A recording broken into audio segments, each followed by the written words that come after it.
2부 주도권 토론을 시작하겠습니다.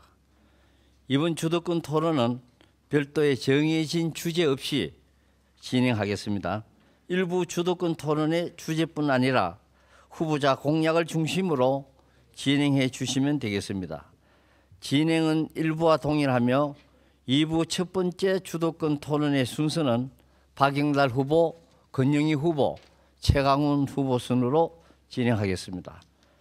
2부에서 각 후보자는 각각 3번의 주도권 기회를 갖게 되며 이번에는 박영달 후보께서 먼저 4분 동안 주도권 토론을 시작해 주시기 바랍니다. 우선 최강훈 후보님께 질의하겠습니다. 조제약의 사용 기간이 언제까지라고 알고 계십니까? 어떤 사용 기간이요? 조제약 사용 기간이요. 그게 뭐 시럽도 있을 것이고 보통 정제라고 정제도 얘기하겠습니다. 있을 것이고 뭐 여러 네. 가지가 있을 수 있겠죠. 예. 그거를 뭐 특정해서 어떤 약은 몇 개월, 어떤 약은 몇 개월 하지만 저는 약 한 3개월 정도 그 약효 보장이 된다고 봅니다. 예, 잘 말씀해 주셨습니다. 개봉 후 조제약의 사용 기한은 나라마다 다 조금씩 다르지만 90일을 넘기지 않습니다. 우리나라도 의약분업 당시 90일까지만 조제를 산정한 이유도 그 당시 복지부가에서 이런 근거를 기준으로 삼지 않았나 저는 생각해 봅니다. 조제약의 유효 기간은 약마다 조금씩 다르지만 보통은 3년 내외입니다. 그러나 개봉 후에는 온도나 습도 등 외부 환경 변화에 따라 약물의 안전성에 변화가 올 수 있기에 90일 이상의 처방은 환자 안전과 복약 수능도 저하, 건보 재정 절감 차원에서 중단되어야 합니다. 박민수 복지부 제2차관도 지난 4월 중대본 브리핑 과정에서 의료 공백을 효율적으로 메우는 방안으로 처방 전 재사용, 즉 분할 조제가 하나의 제한이 될 수 있다는 발언을 한 바 있습니다. 박 차관은 의료 공백이 길어지면 만성 질환자의 기본 처방전을 다시 사용하는 처방전 재사용 시행 요구에 대해 처방전 재사용이 의료 공백이 길어지면 고려해 볼 수 있다는 하나의 제한이 있다고 말씀한 바 있습니다. 이 부분에 대해서 대한약사회가 어떻게 추진하고 계신지 나중에 말씀해 주시기 바랍니다. 또한 약국 현장에서도 만성 중증 환자의 경우 기억력 저하가 많아 약 복용 여부를 확인하지 못하거나 장기간 보관에 따른 어려움을 호소하는 경우가 적지 않고 또한 보관 과정에서 분실 또는 약의 안전성이 의심되는 상태로 보관되는 경우도 상당하다고 합니다. 이러한 이유로 지난 국감에서 서영석 의원님이나 남희순 의원님은 90일 이상 장기 처방이 환자 복약 수능을 떨어뜨리고 의약품 낭비도 키운다면서 분할 조제를 제시한 바 있습니다. 잘 아시다시피 조제 수가는 90일까지만 증가하고 91일차 이후는 증가하지 않습니다. 저 수가 협상의 달인 저 박영달은 수가 문제를 포함해 의약품의 안전성과 복약 수능도 상승, 건보 재정 절감을 위해 장기 처방약, 처방전 재사용 즉 분할 조제 도입을 반드시 추진하겠습니다. 병원에서 180일, 360일 처방전을 발행한다 해도 약국에서는 환자 안전을 위해 최대 60일까지만 조제를 하게 하고 나머지는 차후 환자가 재방문했을 때 남은 처방이 있을 만큼 병원 처방 없이 조제할 수 있게 하고 조제 수가는 차등 보상하도록 하겠습니다. 예를 들어서 첫 방문 시에는 100% 조제 수가를 받고 2차 방문 이후에는 조제료와 약국 관리료, 의약품 관리료만 받는 차등 수가들을 받도록 하겠습니다. 이 부분에 대해서 동의하시는지 말씀해 주시기 바랍니다. 네, 다음 제가 주도권 토론을 할 때 말씀드리겠습니다. 예, 박영달 후보께서 주도하신 토론 잘 들었습니다. 다음은 권영희 후보 순서가 되겠습니다. 4분 동안 주도권 토론을 진행해 주시기 바랍니다. 최 후보께 묻겠습니다. 지난 토론회에서 박 후보가 지적했던 최강훈 후보의 이너서클 문제, 대한약사회 부회장인 저도 느꼈었습니다. 대한약사회 상임이사회 지부장 회의와 별도로 비상대책위원회를 3년이나 유지한 것도 문제지만 최강훈 후보가 대한약사회 부회장들을 패싱하고 소수의 이너서클과 모의해 약정원을 비상식적으로 운영한 것에 대해 회원들이 아시면 분노하실 겁니다. 최강훈 집행부의 약학정보원은 전 집행부보다 인력이 20명 이상이나 늘어 43명이나 되었고 인건비는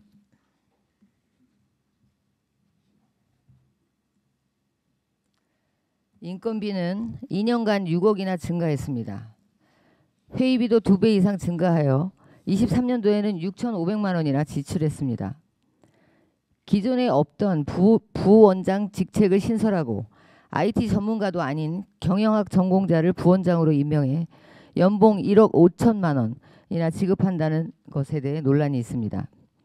그리고 2023년도 약정원 감사 결과 1억 6천만 원대 적자였고 적자에 대한 원인으로 통합 홈페이지 및 사이버 연수원 8억 원 외주를 지적받은 바 있습니다.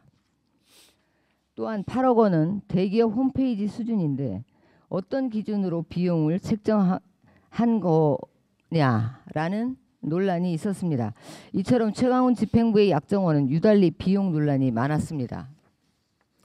그런데 성과는 어떻습니까? 전 집행부에서 연간 1회에 불과하던 프로그램 오류가 최강훈 집행부 3년 동안 기사화된 것만 16건이나 됩니다. 8억 원을 쓴 홈페이지의 사이버 연수원도 오류를 일으키고 가장 근본적인 약국 청구 프로그램 팜IT 3000과 팜플러스 20이 먹통이 되는 등 혼란을 초래했으며 그 결과 점유율은 50%에서 44%로 하락했습니다. 최 후보님, IT 전문가가 아닌 부원장에게 1억 5천만 원의 고액 연봉을 지급하고 약정원 프로그램의 오류가 더욱 빈번해졌습니다.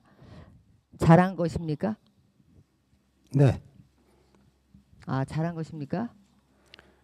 질문의 나중에- 요지를 질문을 잘 알지 못하고 상황을 잘 알지 못하고 질문을 그건 나중에 하고 답변해 있는 주십시오. 부분에 대해서 본인 납득을 못하겠고요. 네, 됐습니다. 제가 약정원을 아니, 됐습니다. 지금 답변하라고 말씀 안 드렸습니다.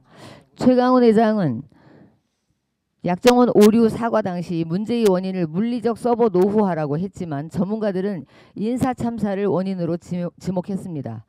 특히 약정원 성희롱 사건이 있었던 2023년 한 해에만 직원이 15명 퇴사했고 학술연구본부는 5명의 약사가 한꺼번에 나가며 학술 업무가 마비되었습니다. 약정원 성희롱 사건은 더욱 심각합니다.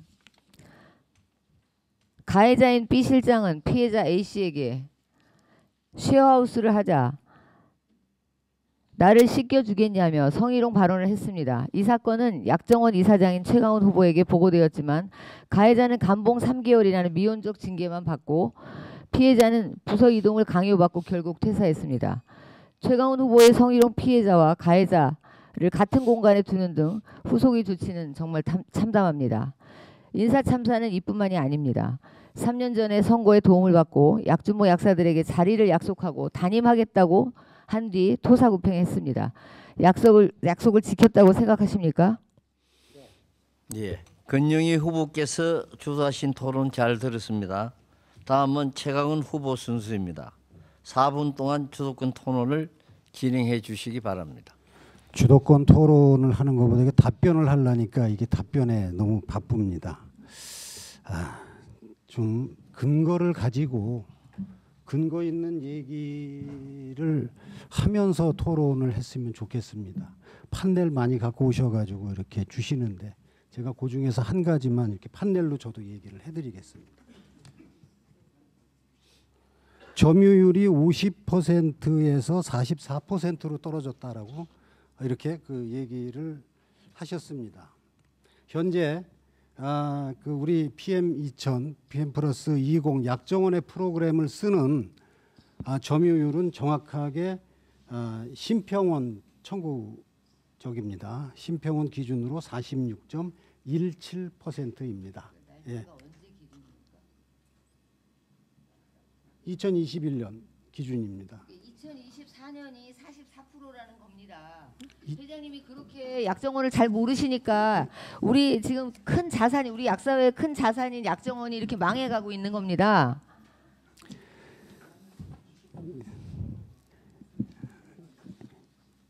약정원의 그 퍼센테이지가 줄기는 약간 줄었습니다. 약간 줄었는데 지금 권영희 후보가 얘기하는 그거만큼의 줄지는 않았다는 말씀을 드립니다. 그리고 2021년에 51%라고 얘기를 하시는데 2021년에 51%가 아니고 2021년에 46.17%였습니다. 아시겠습니까? 심평원 자료입니다. 정확한 자료. 이렇게 좀 알고 질문을 해 주시기를 바라고요. 다음은 이너서클에 대한 문제들을 이렇게 제시를 하는데 이너서클이라는 말이 무슨 얘기죠? 뭐를 이너서클이라고 하죠? 제가 답변할 지금 시간이 없는데요. 네. 답변해도 됩니까? 아니, 제 시간이니까 제 시간 내에 네. 답변 주셔도 돼요. 이너서클이라는 것은 상임이사회면 상임이사회, 지부장회의면 지부장회의 이렇게 공식적인 그 회의를 거쳐서 결정하는 게 아니고 몇몇 아는 사람들 이너서클이라는 단어를 모르시는 건 아니죠? 몇몇 사람들끼리 결정을 해서 됐습니다. 이 전체 회무를 끌고 간다는 뜻입니다. 그만하십시오. 저희는 회무를 결정하는 그 여러 가지 결정 사항은 이너서클이라는 부분에 의해서 전혀 결정되지 않습니다. 그리고 저는 이너서클이라는 부분을 운영하지 않습니다. 이너서클이라는 부분을 그 좀 뭐 곡해하시고 다른 쪽으로다가 그 생각을 하시는 모양인데 그렇지 않다는 말씀 드리고요. 대한약사회의 의사결정 구조는 그 결정의 사안마다 상임이사회 통과해야 되면 상임이사회 통과하고 있고요. 상근회의에서 얘기를 해서 시행해야 되는 부분은 상근회의에서 시행해서 하고 있고 사안마다 그 수준에 맞춰서 의사결정을 해서 수행한다는 말씀을 드리겠습니다. 그리고 여러 가지 그 약학정보원에 대해서 이렇다 저렇다 얘기를 주셨는데 약학정보원의 전체적인 문제에 대해서는 물론 그동안에 여러 가지 잘못된 점이 있었습니다. 그 부분에 대해서는 지난번에도 사과를 했고 그런 거를 디드면서 모든 것들을 그 약정원의 모든 것들을 새롭게 해서 이제는 발전적인 거로 가는데 전혀 지장이 없게끔 해놨습니다. 예, 최강훈 후보께서 주도하신 토론 잘 들었습니다. 그럼 2부의 두 번째 주도권 토론을 바로 진행해 가겠습니다. 순서는 권영희 후보, 최강훈 후보, 박영달 후보 순서입니다. 권영희 후보 4분 동안 주도권 토론을 진행해 주시기 바랍니다. 아까 다 말씀 못 드린 인사 참사에 대해서 말씀드리겠습니다. 3년 전에 선거에 도움을 받고 약준모 약사들에게 입원 자리를 약속하고 그 회장은 단임하겠다고 약속을 한 뒤 토사구팽했습니다. 약속을 지켰다고 생각하십니까? 하니까 아까 네라고 답변하셨습니다. 그런데 임기 초기에 그 젊은 그 임원들이 어떤 이유에서든 그 자리에서 나갔습니다. 이 자리를 빌어 아픔을 겪으신 분들께 위로와 격려의 마음을 제가 보내겠습니다. 그리고 다음 그 질문하겠습니다. 2022년 약사회와 약정원 간 두 번의 협약 개정을 통해 대학정보통신위원장의 약정원 임원 겸직 의무를 삭제했습니다. 운영위원회를 폐지했습니다. 약정원이 약국 데이터를 활용한 독립적인 영리사업을 추진하려는 시도로 보였습니다. 감사단이 협약 원상 복구를 요구했지만 최 후보는 100% 복원은 불가능하다며 이를 거부한 적이 있었죠. 있었습니다. 방준석 부원장은 대한약사회 정책 자담회에서 30분 만에 우유가 배달되는 시대에 약배송 금지는 이해할 수 없다며 약배송을 옹호했습니다. 2달 뒤 그는 약정원 부원장으로 임명되었습니다. 또한 IT 전문가가 아닌 경영학 전공자 안상호 부원장은 의료 관광 활성화와 비즈니스 생태계를 강조하는 인물입니다. 최 후보는 왜 약배송과 데이터 사업을 옹호하는 인사를 약정원의 핵심에 임명했습니까? 인사가 곧 의지입니다. 대학은 약배송과 데이터 사업을 막으려는 의지가 있기는 한 겁니까?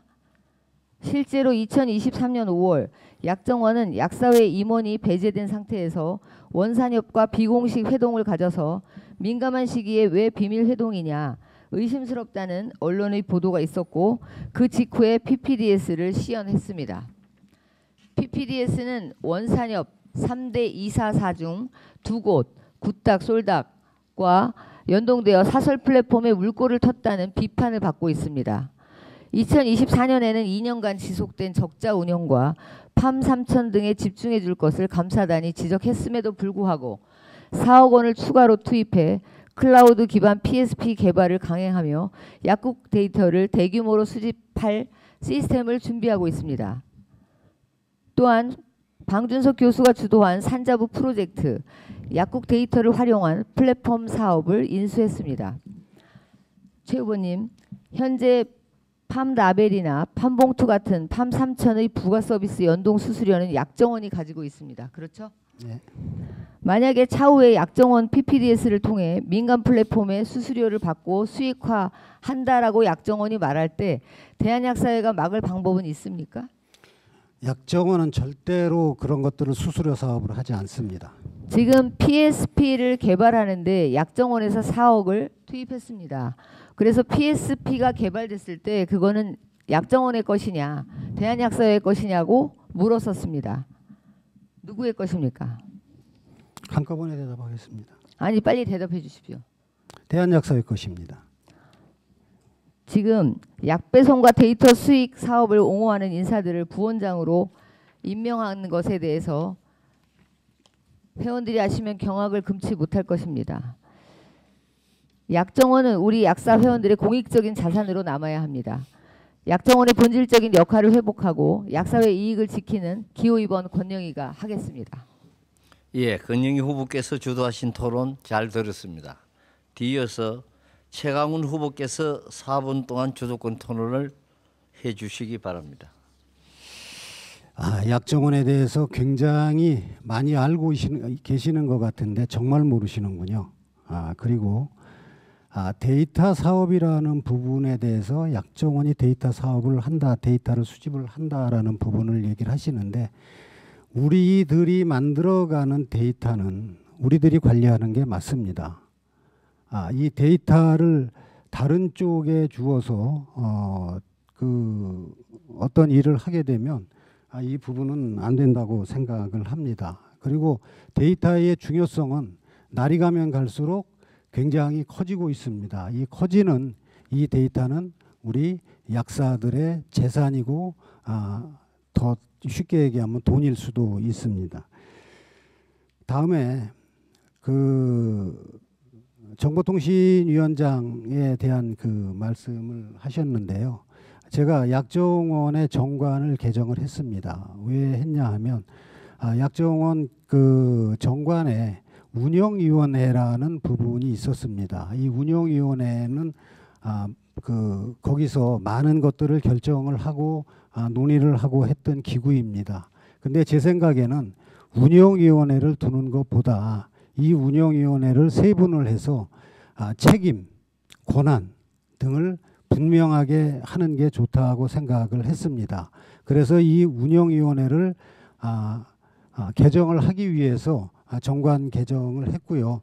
그래서 그 운영위원회를 서로 책임질 수 있는 다른 위원회들로 만들어서 지금 하고 있다는 말씀을 드립니다.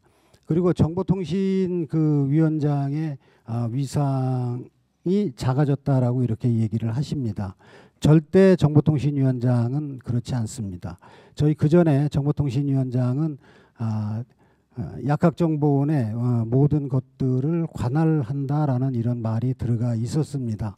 근데 관할이라는 이 그 말에 그 의미가 조금 그 오해성이 있어서 관할이라는 말을 다른 말로 바꾸는 게 좋겠다라고 싶어서 정관 개정을 했었고, 그 부분에서 감사님들의 지적이 있었고 원상복구를 하라라고 해서 감사님들의 동의하에 원상복구를 했습니다. 물론 토시까지 똑같이 하지는 않았지만 그 약사회가 약정원을 운영하는 데 관여하는 모든 것들을 할 수 있는 그런 그 말을 넣어서 다시 그 개정을 했습니다.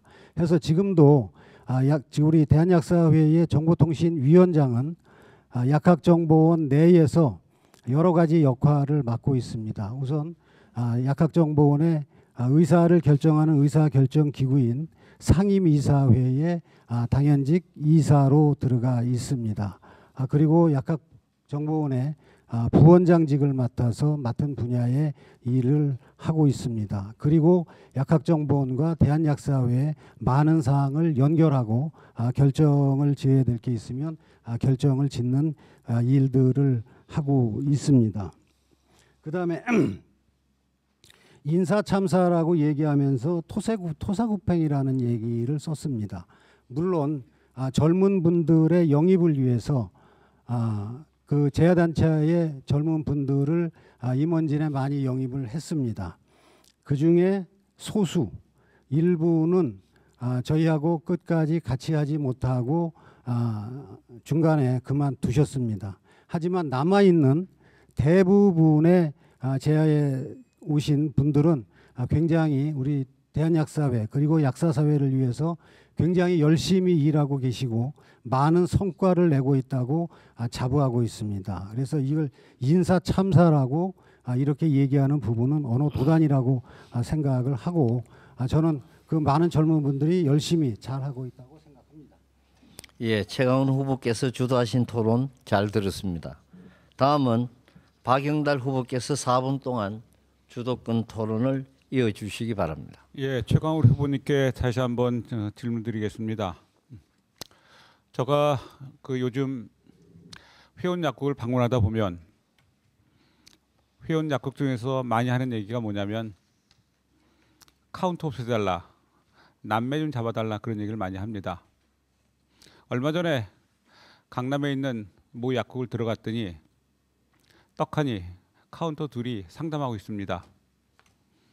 그래서 바로 나와서 옆집 갔더니 옆에 있는 여약사님이 조제하다 나와서 꼭 당선되면 이 카운터 남매 잡아주십시오 그런 얘기를 하는 걸 들었습니다. 또 요새 지방에 있는 약국들을 방문하면 약사님이 계십니까 하면 카운터를 쭉 있는데 당당하게 약사님 없습니다 얘기를 합니다. 아주 모욕감을 느끼고 나옵니다. 저는 지난 6년 동안 1110개 약국을 전수조사했습니다. 그중 79개 약국을 권익위에 고발한 바 있습니다. 그런 과정 중에 일부 불만을 가진 회원은 청문회장에 똥물을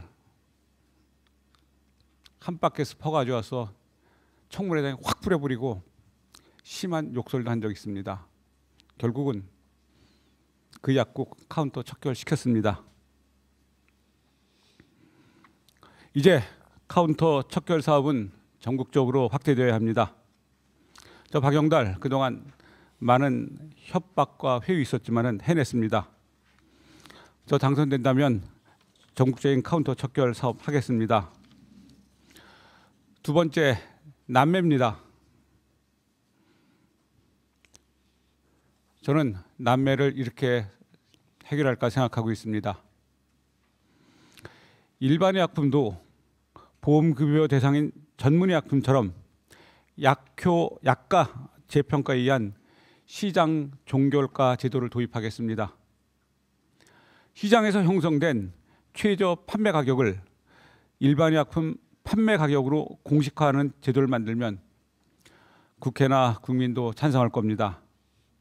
다만 제약회사는 막대한 손실을 보게 될 것입니다. 따라서 더는 남미 약국에 의약품을 싸게 공급하는 상황은 벌어지지 않을 것이라 생각합니다. 굳이 약사회와 약사와 약국이 앞장서서 남매와의 정쟁을 벌이지 않아도 저절로 정찰제에 버금하는 시장 평균가가 이루어질 것이라고 저는 생각합니다. 저는 우리 젊은 후배 약사님들이 너무 고통받고 있는 카운터 문제, 남매 약국 문제 반드시 잡겠습니다. 저희 명운을 걸고 잡아내겠습니다. 최건호 의원님께서는 그동안 카운터 약국 얼마나 척결하셨고 남매 문제에 대한 대안이 있으시면 말씀해 주시기 바랍니다. 네, 박영달 회장님 뭐 여러 가지 좋은 얘기, 열심히 하신 얘기 감사하고 정말 본받아야 되겠다라는 생각이 듭니다. 하지만 지금 말씀 주신 가격을 잡는 부분에서 시장 종결가를 하면은 메이커가 굉장히 많이 힘들 것이다라고 이렇게 말씀을 하시는데, 시장 종결가라는 것 지금 저도 처음 듣는데 잠깐 이렇게 들어봐도 드는 생각은 시장 종결가가 되면 제약회사가 아니라 약국이 어렵겠구나라는 생각이. 예. 박영달 후보께서 주도하신 토론 잘 들었습니다. 새 후보자님들의 뜨거운 열의가 느껴지는 토론이었습니다. 이제는 2부 마지막 주도권 토론을 남겨두고 있습니다. 이 자리에 누구보다 최선을 다해 임해주고 계신 세 분의 후보자를 격려하는 차원에서 큰 박수 한번 보내주시기 바랍니다. 네, 감사합니다. 그럼 이어서 2부 마지막 주도권 토론을 시작하겠습니다. 이번 순서는 최강훈 후보, 박영달 후보, 건영희 후보 순서로 진행하겠습니다. 최강훈 후보께서는 4분 동안 주도권 토론을 진행해 주시면 되겠습니다. 네. 권영희 후보님 그 한약사 척결을 하는 데 있어서 가장 적임자고 가장 잘하고 있다라고 이렇게 토론에서 계속 말씀을 주시고 계십니다. 혹시 은평구에 있는 더체험약국을 알고 계시는지요? 네, 알고 있습니다. 여기는 약사와 한약사가 부부관계로 약국 간 벽이 있다가 벽을 튼 그런 약국으로 알고 있습니다. 이 약국에서 우리 일반 의약품인 아기오 과립을 소분을 해서 택배로다가 판매를 했습니다. 이 문제는 간단한 것 같지만 일반 약 소분 판매 문제하고 약 배달 문제가 걸려 있는 중요한 사안입니다. 이 부분에 대해서 제야단체에서 권영희 후보를 찾아가서 해결해 달라고 이렇게 얘기를 한 적이 있습니다. 이 부분에 대해서 권영희 후보께서 어떻게 대응을 하시고 그분들하고 어떻게 얘기를 했는지 우선 들려주시길 바라고요. 두 번째는 서울 서초구에 청약국이라는 한약사 개설약국이 있습니다. 이 한약사가 한참 전부터 인터넷 자기 개인 블로그에 한약사도 전문약 처방 조제를 할 수 있다라는 말을 계속 이렇게 그 글로 써서 올리고 있습니다. 이게 이 부분에서 또 이제 서울시 당시의 약사 회장으로서 또 서초구의 전 약사 회장으로서 이 부분에 대해서 어떻게 처리를 하고 계셨는지, 이게 처리가 안 되길래 저희 대한약사회가 나가서 모든 것들을 체증을 하고 전문약을 이렇게 수여를 하는 그 부분을 체증을 하고 잡아서 지금 경찰에 고발을 해 놓은 이런 그 상태입니다. 이 두 부분에 관해서 우선 좀 설명을 주시기 바랍니다. 지금 은평구 아기오 과립 그 건은 그 소분 배달 소분 판매에 대해서 그 약사 한약사가 행정처분을 받았는데 지금 그 일반의약품 아기오가 일반의약품으로 되어 있기 때문에 일반의약품 그 소분에 대해서 그 경찰에서 그러니까 어떤 분이 민원을 제기를 해서 저희도 1년 동안 이 부분에 대해서 의뢰하고 민원도 넣고 보건소하고 계속 협의도 하고 복지부에 질의도 하고 1년 동안 했습니다. 그런데 어떤 분이 민원을 넣어서 경찰 수사를 했는데 그러니까 무혐의를 받았습니다. 그래서 무혐의를 받고 난 다음에 저희가 조치를 했는데 그 보건소 그 양모팀의 그 직원이 이제 바뀌어서 다시 그 사건에 대해서 잘 모르고 있어서 그걸 다시 숙지하고 나서 또 복지부에다가 그 유권 해석을 의뢰했다는데 그 유권 해석을 다시 저희가 그 받을 수가 없었습니다. 그 직원이 그만두어서 그래서 이 그 민원을 넣어서 고발하신 그 분이 고발에 대한 내용을 좀 알려주셔야지 저희가 그 다음 어떤 그 조치를 할 수가 있는데 그 부분은 또 이렇게 공개가 안 됐습니다. 그리고 지금 그 서초구에 있는 청약국은 저희가 체증을 6개월 이상 체증을 했습니다. 그래서 그 체증한 부분에 대해서 지금 다 민원이 들어가 있는 상태입니다. 그러니까 언제 예, 최강훈 후보께서 주도하신 토론 잘 들었습니다. 다음은 박영달 후보께서 4분 동안 주도권 토론을 이어주시기 바랍니다. 저는 그 약사 의료인에 대해서 최광훈 후보님의 그 의견을 듣고 싶습니다. 약대 6년대가 되고 앞으로 병원 약사회에서 약사들이 팀 의료 아니면 병동 약사로서의 역할을 강화시키고 그다음에 약국에서 POCT 같은 것을 가지고 근거 있는 상담을 하려면 저는 약사가 의료인에 편입되어야 된다고 생각합니다. 독거노인과 재택 환자 등 거동불편 노인이나 의료 취약 세대를 대상으로 인근 의료기관과의 협력을 통해 의학분업의 정신을 훼손하지 않는 범위 내에서 팀 의료의 일원으로 의사와 약사가 소통하는 가운데 상담을 통한 투약이 가능한 시스템을 법과 제도로 만들어 보겠습니다. 다시 말씀드려 현재의 가정 간호사 제도와 같은 시스템을 약사 직능으로 확대 발전시키겠다는 겁니다. 당연히 법제화를 통한 시스템 수립이기에 여기에는 응당 보험급여와 수가가 산정되어야 할 것이라고 봅니다. 저는 지금의 약사법은 물법으로 존치시키되 약사를 의료법에 속하는 의료인으로 해야만 우리 약사의 직능의 미래가 확대 발전할 수 있다고 저는 생각하고 있습니다. 지금 잘 알다시피 우리 약사는 상담을 잘못하면 문진이라고 그러고 얼굴을 잘못 쳐다봐도 망진이고 손만 잘못 스쳐도 촉진이라는 누명 아래 의료법 위반이라는 억울한 누명을 쓰고 있습니다. 오죽하면 피부 미용사 자격증까지 따서 그와 같은 의료법 저촉을 피하려는 몸부림을 쳐온 약사들이 계시다는 것도 잘 아는 현실입니다. 우선 저는 당선되면 대규모 약사의 의료인 편입에 대한 정책 연구를 하겠습니다. 이 정책 연구를 통해 약사가 의료인으로 편입된 미국이나 일본 같은 해외사로 연구와 약사가 의료인에 편입되었을 때 국민 건강 지진에 미치는 장단속 분석과 경제성 평가를 통해 의료인 편입 문제를 공청회나 국회 토론을 통해서 추진하겠다는 생각을 가지고 있습니다. 이 부분에 대해서 최광훈 후보님의 생각은 어떠신지 말씀해 주시기 바랍니다. 네, 얘기할까요? 네. 다 질문하셨나요? 네.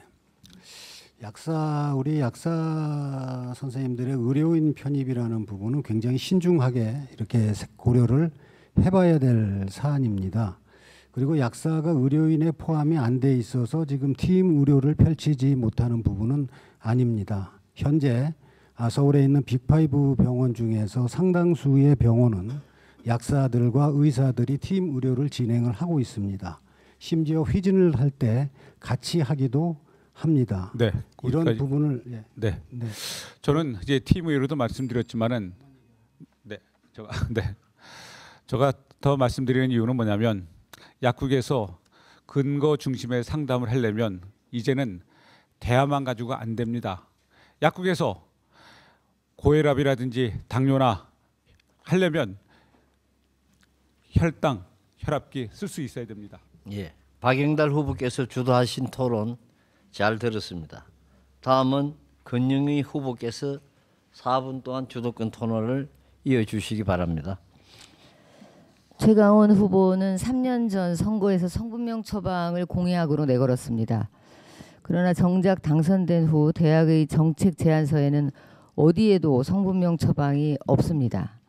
22년 12월 코로나로 의약품 품절이 심각했던 시기에 서울시약사회는 목소리를 높였습니다. 품절약의 성분명 처방을 의무화하라.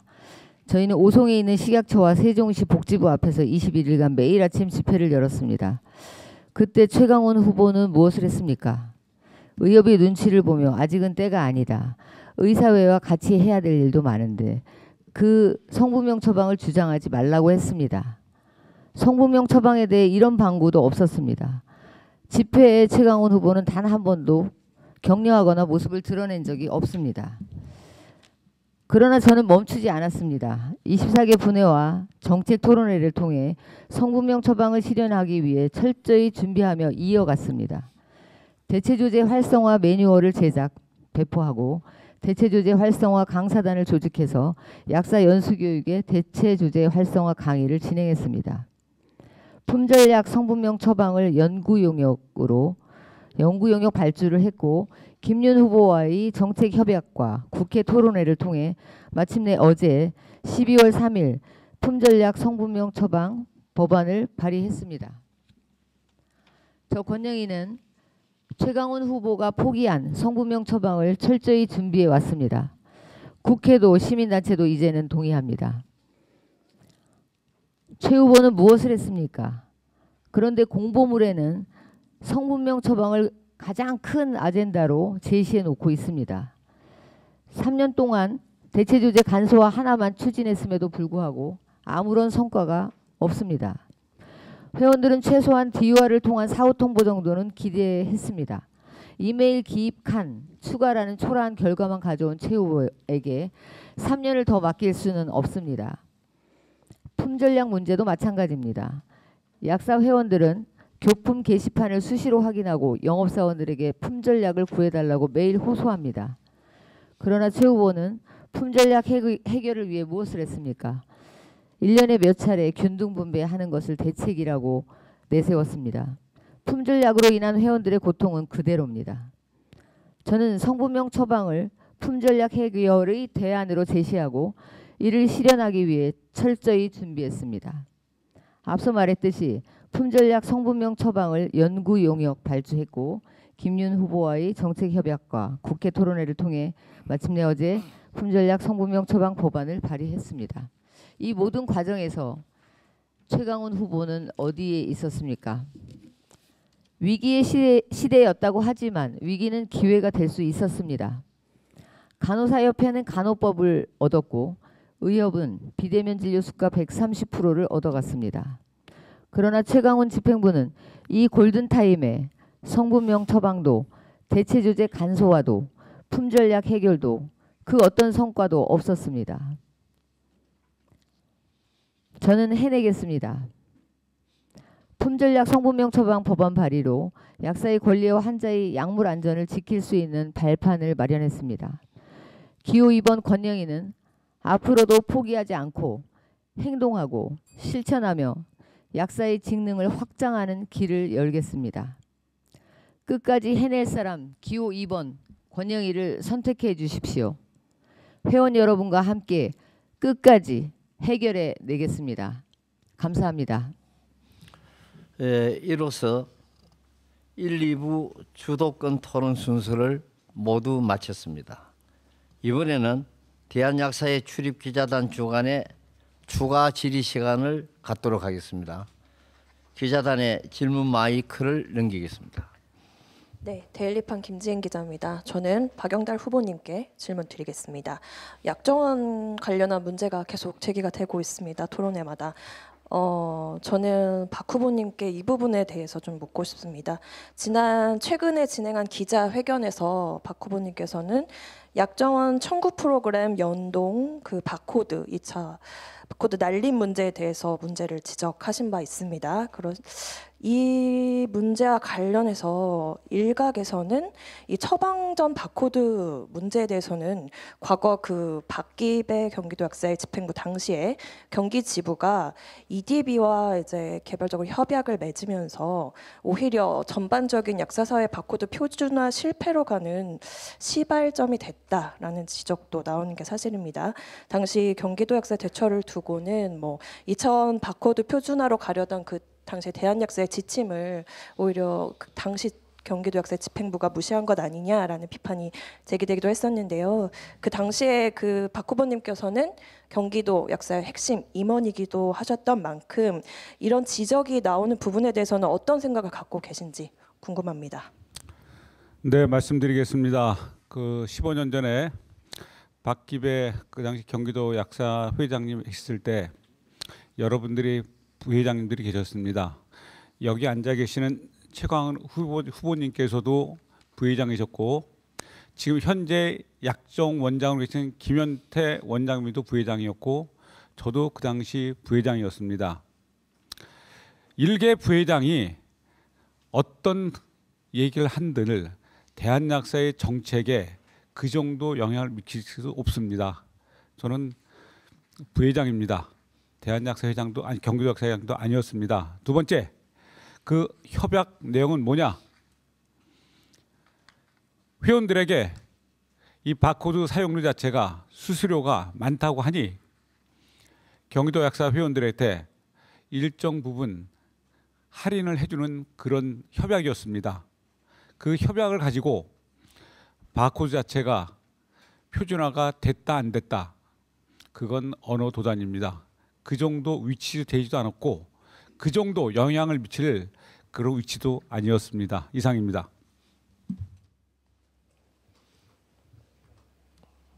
예, 이어주시죠. 네, 야곱신문 전하연 기자입니다.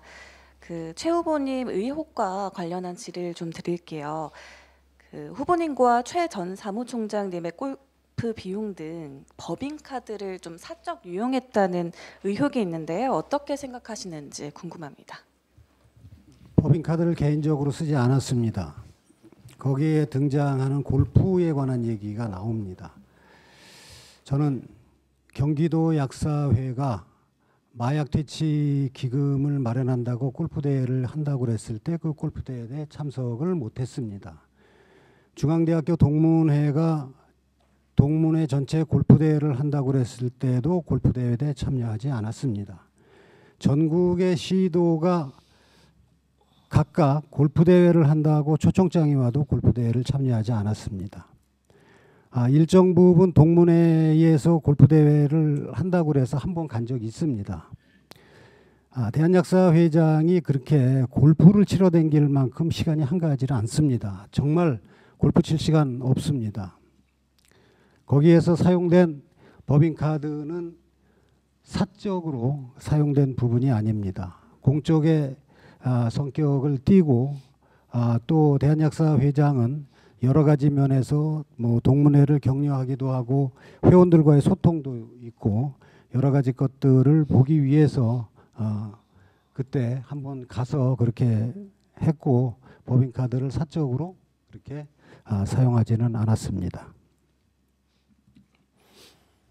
네, 이제 뭐 넘어가서 다시 권 후보님께 질문드리겠습니다. 의학뉴스 이찬종 기자이고요. 일단 먼저 하나만 먼저 짚고 넘어가려고 하는데요. 방금 이제 아까 직전 질문 드린 과정에서 권 후보님께서 직접 일어나셔서 고개를 숙여 사과하는 모습을 또 보여주셨고 약국 관리를 더 잘했어야 됐다라는 얘기를 하셨고 그러고 나서 마지막에 이제 그 논란에 대해서는 시시비비가 가려지면 그거에 따라 책임을 지겠다라고 하셨는데요. 그럼 고개를 숙이는 것은 왜 숙이신 건지가 뭐에 대한 사과인 건가요?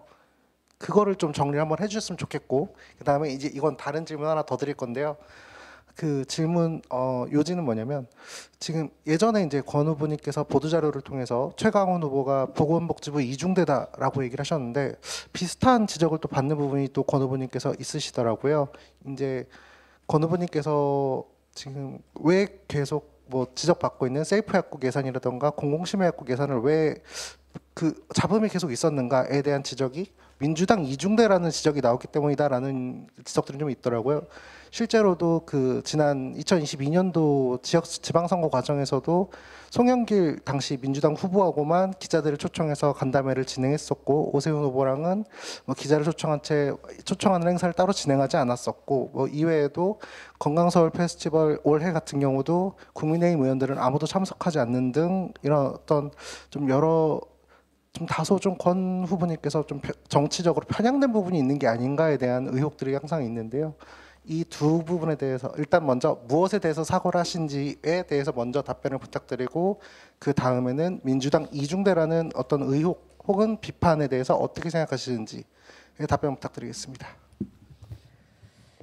지금 첫 번째 질문에 대해서는 누가 고의적으로 그런 촬영을 했든 어떻게 됐든 우리 회원들께 심려를 끼쳐드린 점에 대해서 사과드리고,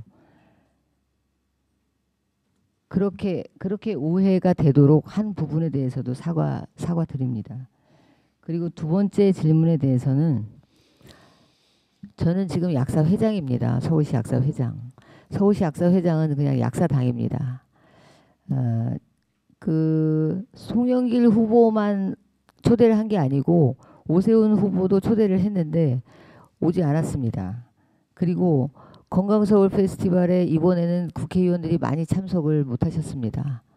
그리고 서울에 있는 국회의원들, 저는 서울시 약사 회장이니까요. 서울에 계신 국회의원들이 거의 한 90% 정도 민주당 의원들이십니다. 그래서 초대를 전체 49개 지역에 초대장을 다 보냅니다. 그러면 그중에서 오실 수 있는 분들이 그렇게 오시는 것 같습니다. 이 정도면 답변이 되겠습니까? 예. 저희 기자단 간사로서 한번 요청을 드리고 싶은데, 저희가 시간이 조금 모자랄 수 있지만 또 마지막 토론회이고 또 해서 좀 이런 부분들이 있기 때문에 혹시 한번 기자들에게 한 번씩은 더 질문할 수 있는 기회를 주시는 게 어떻게 생각하십니까? 예, 좋습니다. 예, 감사합니다. 아직 예진행 시간도 조금 남아 있기 때문에 네. 예. 네. 양해해 주셔서 너무 감사드립니다. 진행해 주시죠. 네, 저도 박 후보님께 한 번 더 여쭤보겠습니다. 박영달 후보님께서는 지속적으로 선거 과정에서 현 최강훈 집행부의 무능론을 지적하고 계십니다. 뭐 일 못하는 집행부, 이렇게 일 못하는 집행부 처음 봤다, 또 뭐 같이 일하고 싶지 않다라는 등의 평이 계속 나왔었는데요. 돌이켜 보면 박영달 후보님께서도 부회장이셨고 집행부의 일원으로서 최근은 아니더라도 올해 중반까지는 부회장이셨고, 더군다나 이제 비대위원장으로서 계속 중대한 회의에도 참석하시고 중요한 현안들에 대해서 같이 회의하고 논의하고 또 결정을 하신 바 있습니다.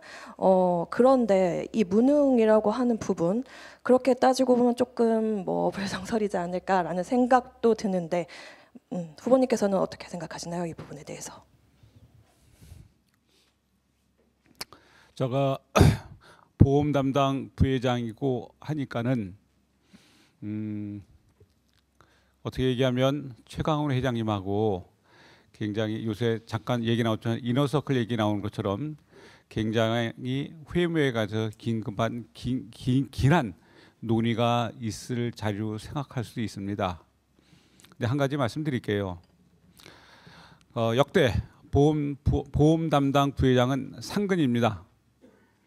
대한약사협회에서 급여를 받는 상근이었습니다. 저 감히 말씀드리지만은 최강훈 집행부에서 보험 담당 부회장 하면서 저는 1원 한 푼 받은 적 없습니다. 두 번째, 상근 보험 담당 부회장은 그만한 회의를 많이 참석합니다.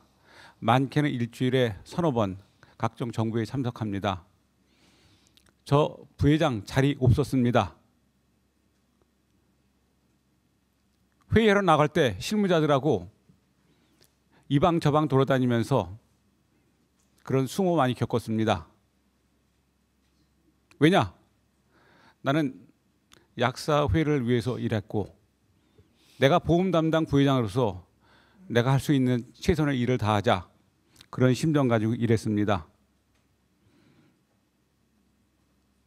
그렇기 때문에 여기서 무능이라 표현한 것은 그 외에 다른 실적 같은 것들이 지금 토론회 과정 중에서 많은 얘기가 오갔습니다. 그런 부분에 대해서 제가 평가를 드렸다, 이렇게 말씀드리고 싶습니다. 예. 네, 최 후보께 질문 드릴게요. 비의료 건강관리 서비스 제도에 대한 입장을 좀 제대로 밝혀주셨으면 합니다. 약사의 역할인 투약과 복약 관리 등의 내용이 반영된 부분이 있는데요. 여전히 찬성하시는지 반대하시는지 궁금합니다. 보건복지부에서 지금 시행하고 있는 비의료 건강관리 서비스는 반대합니다. 거기에 약사의 복약지도 등의 역할이 들어가 있기는 합니다. 그렇지만 이 부분에는 다른 쪽에는 보면 보험회사라든지 다른 직역에 있는 분들도 복약지도라든가 이런 부분을 오해할 수 있는 부분이 상당히 들어 있습니다. 그래서 이 부분에 대해서는 보건복지부에서 다음 가이드라인을 만들 때는 전부 빼달라고 요청을 하고 있고, 다음 가이드라인을 만들 때 대한약사회에서 관여를 하겠다라는 말을 보건복지부에 분명히 전했습니다. 이 부분에서 명확하게 지금 복지부가 실시하고 있는 비의료 건강관리 서비스는 반대합니다. 물론 약사에 관한 여러 가지 역할이 들어가 있기는 합니다. 앞으로 개정될 부분에서는 약사의 역할을 증대하고 다른 쪽의 부분이 약사의 역할로 명확하게 들어온다면 이 부분을 논의하겠지만 그렇지 않으면 논의를 안 하겠습니다. 예. 네, 마지막으로 권영희 후보님께 뭐 짧게 질문 하나 드리겠습니다. 지난번 토론회에서 좀 뭐 의도치 않게 뜨거운 감자가 됐던 발언이 하나 있으셨는데요. 부회장들과의 친소관계에 관련해서 좀 어떤 답변을 좀 뭐 사적인 자리가 좀 부족해서 소통이 부족하다는 평을 듣는 것 같다라는 답변을 하신 이후로 좀 여러 일이 있으셨다고 들으셨는데요. 이거 좀 더 공개된 자리에서 관련해서 좀 설명도 하시고 이거에 대해서 뭐 오해를 풀고 싶으신 부분이 있으시다면 한번 말씀해 주실 수 있을까요? 그거 이제 답변 드리기 전에 잠깐만 좀 다른 얘기 잠깐만 하고 넘어갈게요. 지금 이제 최 후보께서 말씀하신 비의료 건강관리 서비스를 반대한다고 지금 말씀하셨는데, 이제 불과 한 일주일 전인가 한 열흘 전쯤에는 그것을 이제 공약으로 서초구 약사 회원들을 방문하면서 약국 경영 활성화의 일환으로 그것을 공약으로 내세우셨어요. 그래서 지금 이제 3차 개정을 앞두고 있는데 아직 3차 개정안이 나오지도 않았거든요. 그래서 그때 여러 가지 의혹을 제기했었는데 그 부분은 이 정책에 대해서 그때 상황 파악을 잘 못하고 계신 것 같다는 말씀을 드립니다. 그리고 지금 우리 기자님께서 이제 질문하신 그 부분에 대해서는 제가 한 번 더 일어나서 좀 사과드리겠습니다.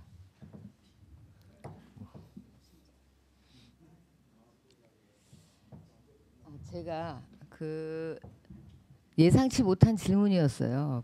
분회장님들하고 뭔가 소통이 잘 안 되는 그런 부분에 대해서.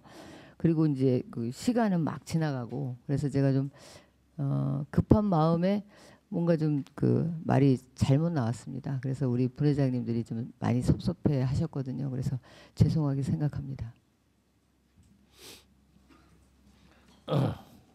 예. 그럼 기자단 질문 순서 또한 여기까지로 마무리하겠습니다.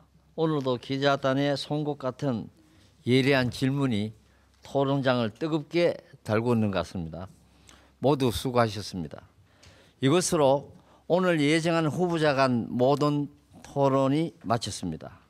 이제 대한약사회 중앙선거관리위원회와 대한약사회 출입기자단이 공동 주최한 제2차 대한약사회장 후보자 정책 토론회의 종료에 앞서 각 후보자께 마지막으로 각각 1분의 시간을 들여 이번 정책 토론회를 마무리하는 기회를 드리면서 모든 일정을 마칠까 합니다. 마무리 발언 순서는 박영달 후보, 권영희 후보, 최강훈 후보 순서로 진행하겠습니다. 박영달 후보. 네. 전국의 3만 6천여 명의 유권자님이 지켜보시는 토론회를 통해 제가 그동안 들어왔던 사실을 밝히게 되어서 마음이 매우 무겁습니다. 정책 선거를 고집하고자 많이 노력해왔습니다만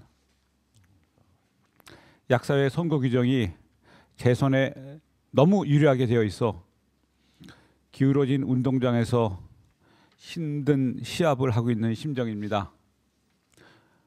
그 와중에 저에게 중요한 제보가 들어왔고 많은 고민 끝에 유권자의 알 권리를 위해 제보 사실을 밝히기로 하였습니다. 제 모든 것을 걸고 저는 대한약사회와 9만 회원님들을 지킬 것입니다. 기호 3번 박영달, 우리 회원님들의 현명한 선택과 판단 부탁드립니다. 감사합니다. 예, 박영달 후보 수고하셨습니다. 다음은 권영희 후보 마무리 발언 부탁드립니다. 지금 그 박영달 후보께서 이제 말씀하셨지만 카운터 척결, 가격 난매약국 척결하겠습니다. 제 별명은 끝장 권영희입니다. 과제를 시작하면 결과물을 얻을 때까지 절대 놓지 않습니다. 25년간 우리 선배님들이 말로만 약속하고 지켜드리지 못한 성분명 처방 한약사 문제, 품절약, 그리고 91일 이상 조제료 꼭 만들어서 우리 회원님들 손에 쥐어드리겠습니다. 지금은 제가 서울시 약사회장을 수행했고요. 직전에 서울시 의원 경험이 있기 때문에 문제 해결 능력이 있는 유일한 후보입니다. 제가 우리 약사님들의 억울한 것을 못 보기 때문에 대신 싸워드립니다. 제가 논리적으로 싸움도 잘하고 설득도 잘합니다.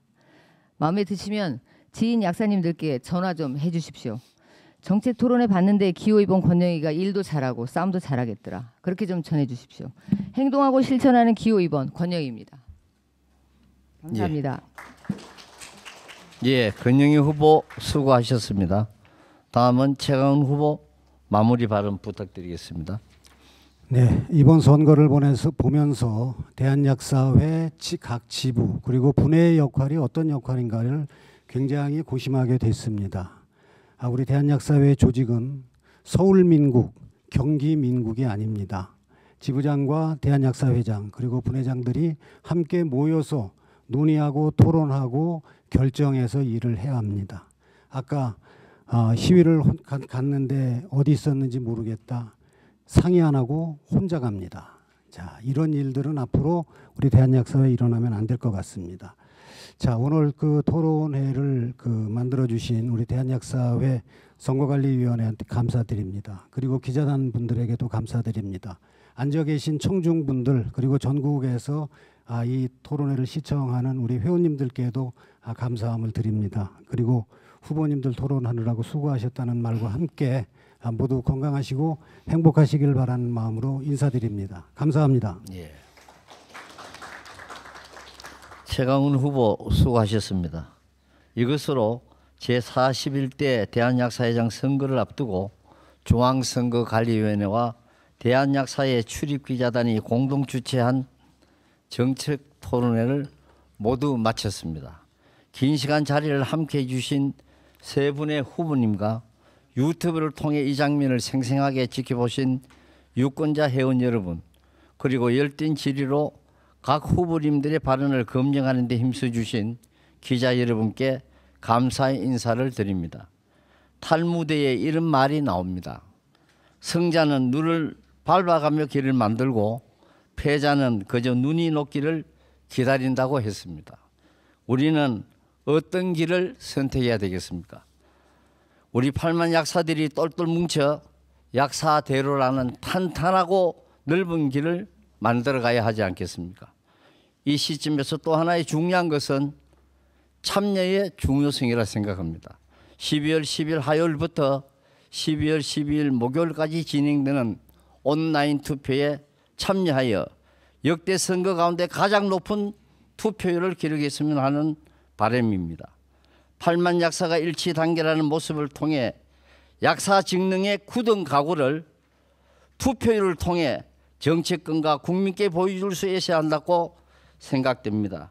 유권자 모두가 이번 선거를 축제로 만들어 해온 한 분 한 분이 모두 약사 사회의 찬란한 미래를 밝히는 주역이 되어 주실 것을 간곡히 부탁드립니다. 마지막으로 지금까지는 이번 토론회를 위해 오랜 시간 준비하고 숨차게 달려온 세 분의 후보자께 회원 여러분과 함께 박수로 격려드리며 아울러 두 차례에 걸쳐 정책 토론회를 한 치의 오차도 없이 준비해 주신 대한약사의 직원, 임직원 여러분께도 감사의 말씀을 전해드리면서 오늘 정책 토론회를 모두 마치겠습니다. 전국에 계신 유권자 회원 여러분, 이 자리에 계신 참관인 여러분 대단히 감사합니다. 모두 마치도록 하겠습니다. 감사합니다.